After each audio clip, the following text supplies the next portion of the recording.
how you doing? Is it Friday? I think it's Friday. Yes, it is Friday. I've been gone. I'm back from Mexico. Yay! I don't think I look tan in this light, but I'm actually very, very tan right now. Anyway, while we're waiting on folks to, well, first of all, welcome to Cooped Up Live, should I say. My daily-ish broadcast where I just talk about whatever the hell I want to talk about. While we are waiting on folks to join, coopedup.com is my website. Would love a visit there anytime you would like to check out what's going on. I promise I'm going to be more active there. I'm Cooped Up as my handle in all the social places. Would love a follow, particularly if you're on the Instagram. And wherever you watch or listen to this, it is on Facebook Live, YouTube Live, and then is rebroadcast in audio format on the podcasting, all the major podcasting platforms.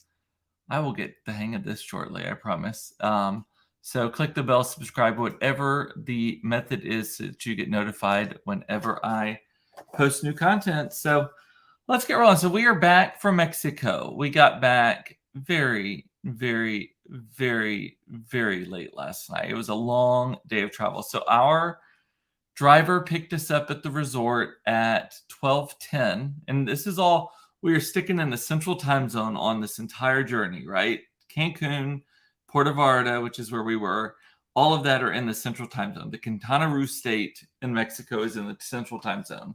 So we did not have a time change. So we got picked up at noon yesterday, 12:10, and arrived home, I think it was like 11:50 p.m. So it was almost 12 hours of traveling yesterday. And I am what? I am exhausted. That's what it is. I'm going to tell you all about the trip. So if you have any questions or anything, feel free to chime in, whatever.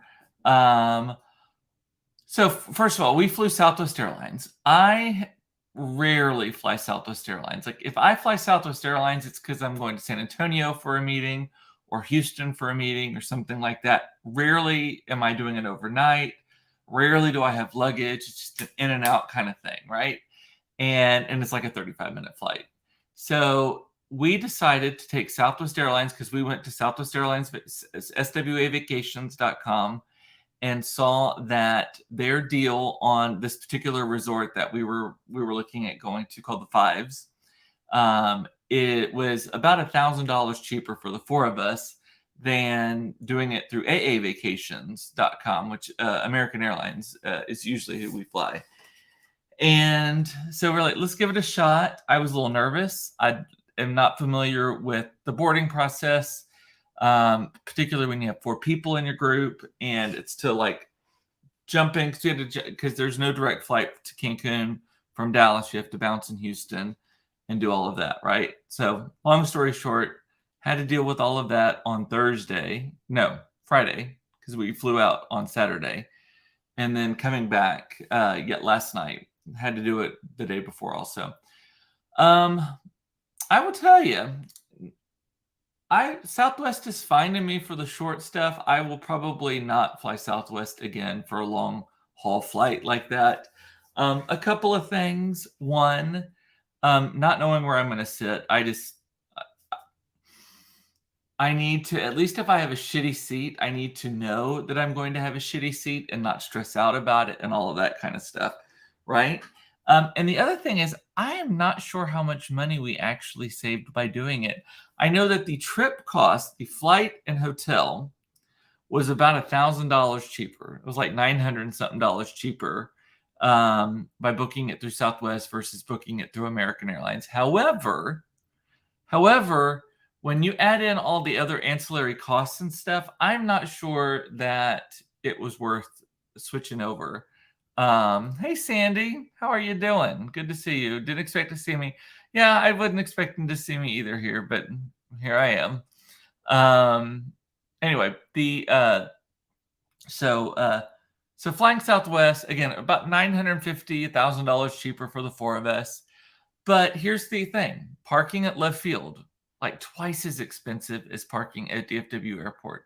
Because DFW Airport, you can book it in advance, and it's like $10 a night. DFW or Southwest at left field was $25 a night. We pulled into that Terminal C, which is the new one. Everyone said it's the best one to go to. So that's what we did. You don't have to walk a million miles. You get there though, and literally the only parking that was available other than the roof was the extra fee, $25 a spot. And at this point, we're already we're cutting it close on time and all that stuff. So $25 a day versus like $10 a day at DFW Airport. So already right there, that adds like $150, $200. So wind it down. Then I ended up paying the $100 for Todd and Claire to be able to get early bird access so they could hold seats for Mason and I. So that was $100 also on top of it. And then the timing, all of it, y'all. We bounced in Houston. Houston, all of the restaurants and stuff were closed for whatever reason. They were redoing every single restaurant in the terminal. And so we had to go get a bunch of food out of the convenience store, like pistachios is what I had. And that was like another $100 right there that we wouldn't have had to spend. And Todd is executive platinum on American, so we would have gotten all kinds of bennies and all that kind of stuff. We did go to a lounge that I have through my credit card in Cancun. We paid like $35 for the fourth person because it only does 3 people. We would have had to pay that either way. But anyway, long story short, I'm gonna stick to American Airlines from now on when it's all 4 of us. It was funny though because I told Mason and Claire beforehand. I was like, so Southwest is known for its like quirkiness and funness. Like they do these interesting things. And by the way, I am a Southwest fan in general. Like I think the culture is great. I worked there as an intern in college in the PR department for a full school my entire senior year. I'm still friends with many of those people. So none of this is like shit talk about Southwest Airlines. It's just not my style of travel for long haul travel. So, and certainly not international travel. But so we get to Houston and Mason is like, well, I thought you said that was going to be something weird or something funny or something whatever on this plane. And nothing happened. And I'm like, oh, girl, there was not time for it. Because between Dallas and Houston, I think you're in the air 32 minutes, I think is what they said. Something very, very short. They're basically throwing drinks at you. They didn't charge for drinks either direction because of how quick the turn was. But then we get on in Houston to go to Cancun. We make the whole flight. It's like 2. I think it's just under 2 hours in the air. And we're starting to land. And to this point, there's a little bit of sassiness, like be sure you buckle those belts and, and you put your mask on. And if you're a child or just act like one, make sure, or if you're with the child or someone who just acts like one, make sure you do yours first. A little silly riffs on that, but nothing great, nothing extreme. Well, we start to land in Cancun and the flight attendants start singing, if you're happy and you know it, clap your hands. That song. And they do like verse, chorus, verse. Like it's not just like a couple of things. It is a full on thing. And both of our kids are like, what the fuck is happening? What happened to this airline? Why are they singing this song? Why are people clapping to it? Why is it going on and on and on? It was funny for about the first like 15 seconds, but now we're like 2 minutes into this song. Like, what is going on? So, and we got off and Mason was like, oh, I guess I know what you're talking about. So, and then on the way back yesterday, our flight was at 5. And then they don't have marks at the airport in Cancun for the boarding groups. So it was pure chaos. Everyone was trying to line up properly, but still, it was craziness. And then we get to Houston, everything is fine. We have global entry, so we're like through customs like that. And but then we have to sit there for like 2 hours and then the flight. And so it took forever to get home. Again, so we left at 5. We had to be at the airport a couple hours before that. We left the resort at 12 and got home at almost 12. So virtually, or technically speaking, it was like 12 hours of travel, right? So on American, that would have been maybe 6, I think, because just the flight and the drive home. And from our house to DFW, it's the exact same amount of time as from our house to Love Field because Love Field has so many traffic lights to get to it. So And then we had a few funny things happen there. I'll get to the meat of it in a moment, but when we first arrive at the resort, the bellhop is like, so 2 rooms, and we're like, no, we have 1 room. And he looks at me and Todd, and he's like, you don't have 2 rooms? And I was like, no. And he's like, how do you not have 2 rooms?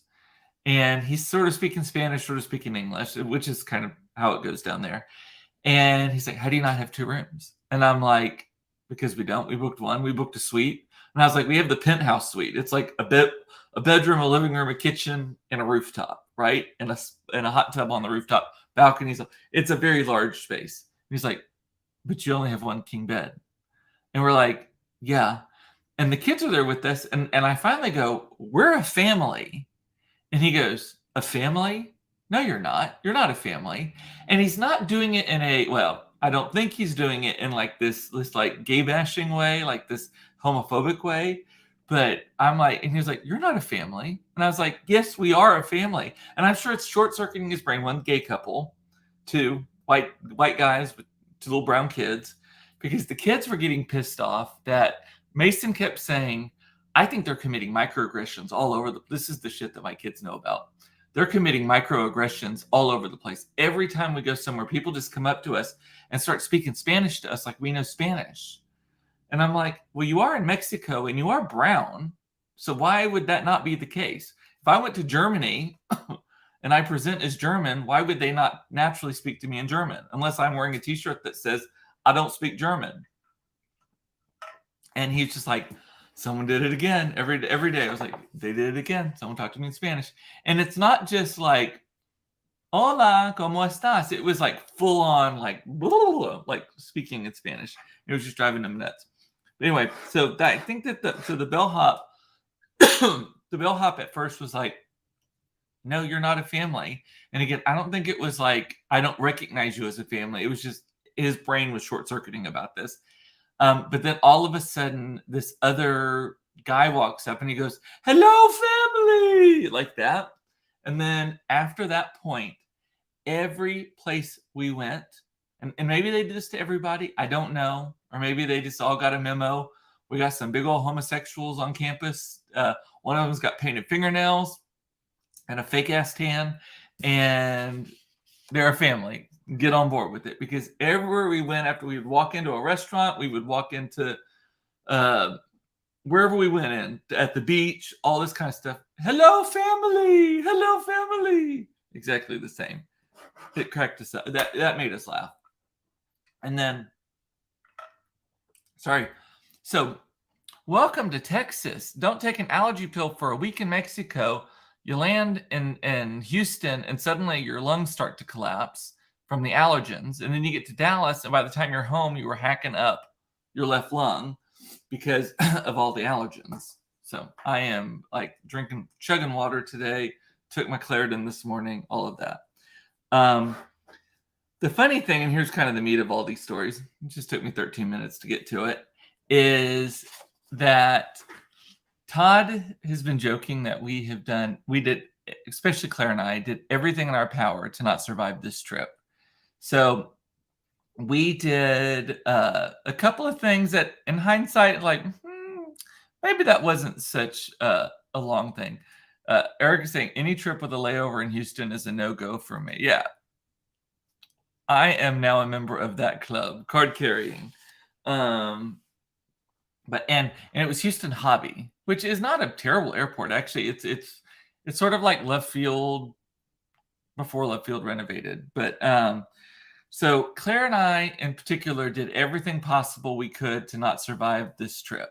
And so it starts off with, we parasailed. So the kids and I both parasailed. So they were like, can we parasail? I want to know. Blah, blah, blah. I've never done it before in my life. I was like, oh, sure, why not? How dangerous could it be? We're just in Mexico where they let you scuba dive with that certification. But that's a whole other thing.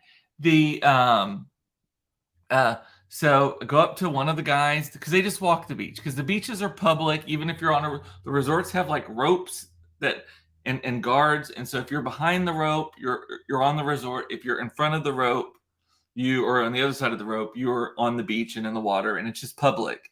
and it's still mostly people because the resorts are just stacked up one after another. And we were down in Playa del Carmen, which is they're larger resorts and very lush and all that kind of stuff. But it's still just one after another resorts, and you don't really see the other one unless you kind of go onto the beach and look down the beach. But so I went to one, and so there's all these vendors and stuff. They're selling trinkets, they're selling parasailing, they're selling hair braiding, they're selling all kinds of stuff, right? And we were buying all the stuff. So go up to one of the parasailing guys and was like, how much is it? It's $75 a person. The kids wanted to do it. I misunderstood the kids. The kids said that I thought they said they would only do it if I did it with them. I was game. I'd never parasailed before, and it sounded fun. And turns out that they actually didn't care if I went or not, but I'm glad I did. So we pay the money. But I didn't have a credit card on me, so I had to go all the way back to the room and back to the beach because for some reason on that first day I forgot to bring my credit card with me, and it's like a mile and a quarter walk to the room and back because all these resorts also the rooms are like in the jungle, and then at the beachfront area is where all the amenities are. So there's kind of some walking. Gorgeous though, lots of wild animals. You can see monkeys, you saw birds. We saw these things called coatis, I think is what they're called. They look like a cross between like a monkey and a raccoon and a possum kind of thing. We saw chacalacas. Oh, it was really a lot of fun. But and gorgeous, really, really pretty. And the weather was great. Constant breeze, a little humid, but constant breeze helped it. It was in the 80s. And we had these Bali beds on the beach every day. So that we had a reserved spot, waiter, all that kind of stuff, which was great. But so go back, get my credit card, sign up for this thing. Immediately they put us on a jet ski. All three of us and a jet ski and the driver are on this jet ski. I'm on the back holding on. I hate jet skis. I don't know why, but I cannot stand they terrify me. I don't feel like I'm in control. I feel like I'm gonna fall off. My hands are sticky or slippery. I'm holding on to this thing at any moment thinking I'm gonna fall off into the water. Scariest part of the whole parasailing experience was that, and then climbing from that thing into a boat that currently has a parasail person hooked up to it in the sky, and they just stop for a second for you to jump on. Like the whole thing, they're all doing a million things at once. So anyway, so we do the parasailing. We do all three of us together. It's a lot of fun. It's so peaceful. It's gorgeous. You could see forever. We could see Cozumel, the water, all the stuff. Did not see a single shark or anything, but saw lots of other stuff under the water. Lots of infrastructure kind of stuff. Water's so clear. It's beautiful. Could see all the resorts around us. So we did that. Todd was not a fan of that part of it. Todd doesn't like heights. So check one on ways that we tried to kill ourselves in this Mexico trip. Check right there. Then, and I think this is the one that made Todd the most mad, Claire wanted to get a braid put in her hair with like this colored nylon stuff, right? And so go up to the lady doing it. I think that they're doing it right there on the beach. So I'm like, okay, how much is it? She's like $15 per braid. Claire just wanted one braid. And I'm like, okay, sure. She's like, okay, come with me. And we start walking down the beach. And I just think, oh, we're just going to go to, because there are all these little, they have all these little things set up on the beach too, like little, like pop-up tent kind of things, right? Like you would have like at a soccer game or something. And I think, oh, we're just going to go to that one. Turns out we walked down like past 3 resorts, and the 4th one has been hurricane ravaged and is abandoned. And we walk into that resort just barely into it. Like I could still see the water. We were maybe 50 feet into this thing, just between 2 buildings. Walk into it, and sure enough, they're doing massages there. They're doing hair braiding. They're doing all kinds. And there was a little curio shop that was set up like in one of these abandoned buildings. I don't feel unsafe, but again, I'm from the border of Mexico. I probably have a ton of white privilege also. And so I walk into situations and think, I'll be okay. We made it back. But we're sitting there, and Claire's getting the braid in her hair, and I'm just sitting there with her. And Todd is like, where are y'all? because he again thought we were just going down the beach. He's like, I'm looking for y'all. And he looked where my phone was because he can track where my phone is. And I jokingly, well, I didn't jokingly said, I honestly said, but I instantly regretted saying it. I said, oh, the lady took us to an abandoned resort and Claire's getting her hair braided here. We start walking back. We meet Todd on the beach. He is so mad at me. He's like, Cooper, that was so dangerous. Y'all could have been kidnapped. It could have been a cartel situation. They could have been harvesting your organs, blah, blah, like his mind. And I'm like, dear God, I regret telling you. He's not wrong. I'm not saying he's wrong. But so there was that too, right? So check number 2. Going to an abandoned beach resort with a complete stranger so that we can, under the guise of paying $15 to get a hair braid. Check. And then I would say the third thing that we did that potentially could have gotten us killed is, or dead at least, maybe not killed, is at one point on the last day, Claire is running to the beach and suddenly she lifts her foot up and she's like, ow. And she looks down and there is a rusty wire sticking out of her foot. She comes back towards me. I'm beached on the bolly bed. She's like, Daddy, I think there's something in my foot. I thought it was a stick with a thorn. I pull it out. It's probably 4 inches long. It went in probably half an inch into her foot. And she's starting to bleed at this point. And she's like, it hurts a lot. And it is rusty. And I'm like, okay. So I call the waitress over, Cynthia, and I'm like, hey, I need some napkins. She's bleeding. She got a thing on her foot. And next thing I know, we have got the resort manager. We have got our resort ambassador, which is kind of like a butler / concierge for your thing. The one from our building, which is building 17. She's there. The lifeguard is there trying to patch up Claire's foot. And they're putting iodine on it. They're trying to pull the sand out of it, bandaged up her foot, all that kind of stuff. It was hurting. It was throbbing at this point because you know how punctures are. And they're like, do you want us to bring in a doctor at your charge? Do you want us to bring in a doctor to see how this is going? And I was like, no, it's fine. And they're like, are you sure? I'm like, yes, she just got a puncture wound. It's not that bad. Plus, we're leaving tomorrow. We'll be home. I would rather see a doctor at home than do it here. And then suddenly the legal forms start coming out. Release of liability, that we refuse medical service and all that kind of stuff. But I will tell you, we got a lot of attention after that. Like, we got some free food. I mean, it was all included, but they brought it to, like, it was like weight on his hand and foot. So didn't mind that. But so check mark, stepping on a rusty nail. And Todd is not with us at this point because Todd had to work Tuesday and Wednesday. He took off Monday and Thursday. And so he's in the room and I text him a photo of Claire having her foot bandaged up by the lifeguard. And he's like, what the fuck happened? Blah, blah, blah. You didn't sign anything, did you? And of course I had. And but I'm like, it'll be fine. She's had a tetanus shot. Meanwhile, I'm on my chart on my phone checking when she last had her tetanus shot. She had it 2 years ago. Then I'm on my phone checking the CDC website about how often you have to get a tetanus shot. And it's every 10 years once you get it when you're 12. So you get 2 when you're young, and then you get them again when you're 12, around 12. And then you're supposed to get them every 10 years after that. Like I just had one 6 years ago, so I'm probably due for one in a few years. But I'm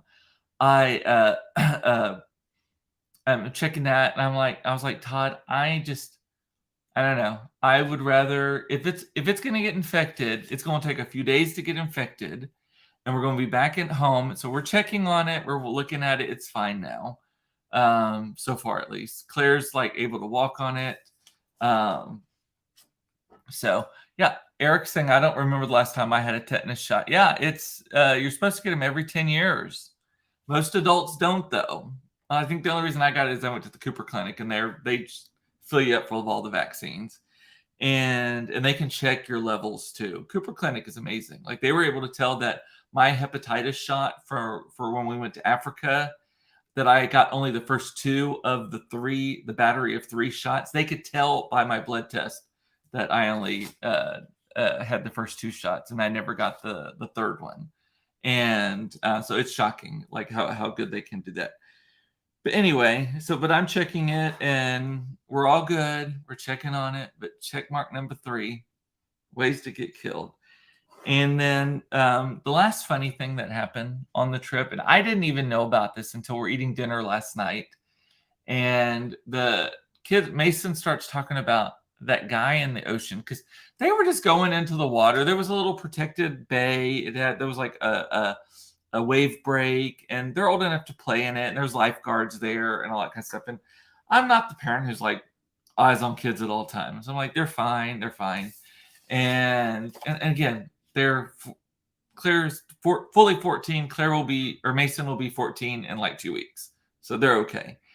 And so they're playing in the water, and Mason starts to tell us at dinner last night about this man that walked up to them at dinner. And Todd saw this happening because he went down to the beach and happened to be on the dock that went out into the ocean and was watching the whole thing. I had not heard about it yet. But Mason's talking about, this guy was talking to us about the afterlife and our souls and all that kind of stuff. And I'm like, what?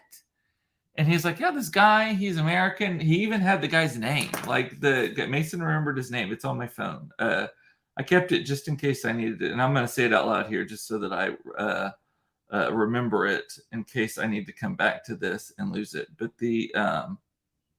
I thought I did. Mark LePage.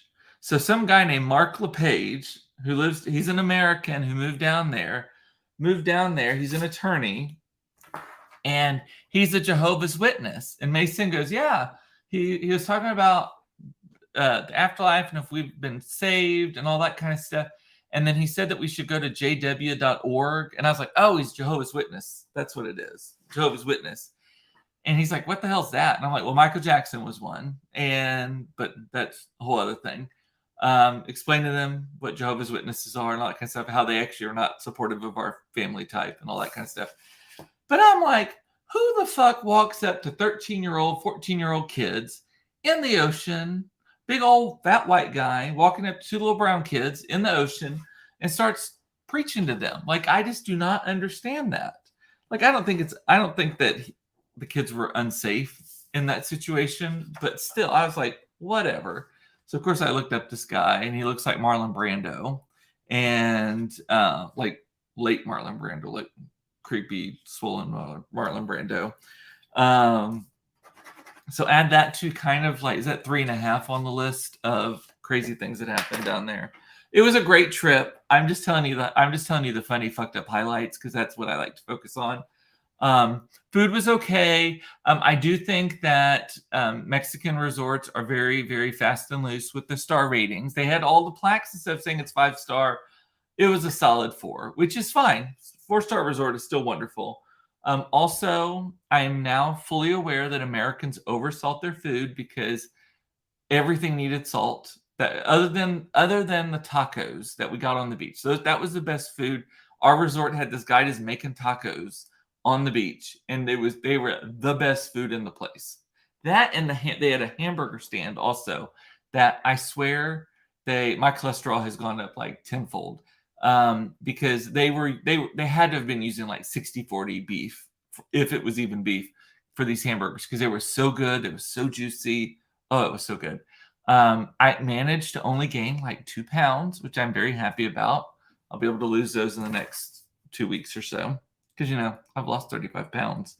And but anyway, so that's the trip in a nutshell.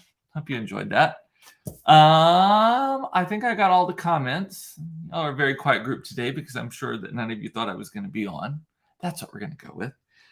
There is no show on Monday. I will not be here on Monday. Mason has a new student orientation at his new high school on Monday at 5:00, and so I will have to be en route during this 4:30 to 5:30, 5:00 period. Sandy, I did miss. You are a blonde goddess with a young princess. Prime targets. Yeah, I didn't have anything on me though. Like I didn't carry in cash. I wouldn't carry in anything. Like my phone is probably the most expensive. Well, and my organs if you wanted them, but I don't think that people actually do that. So anyway, all that said, I will see you Tuesday.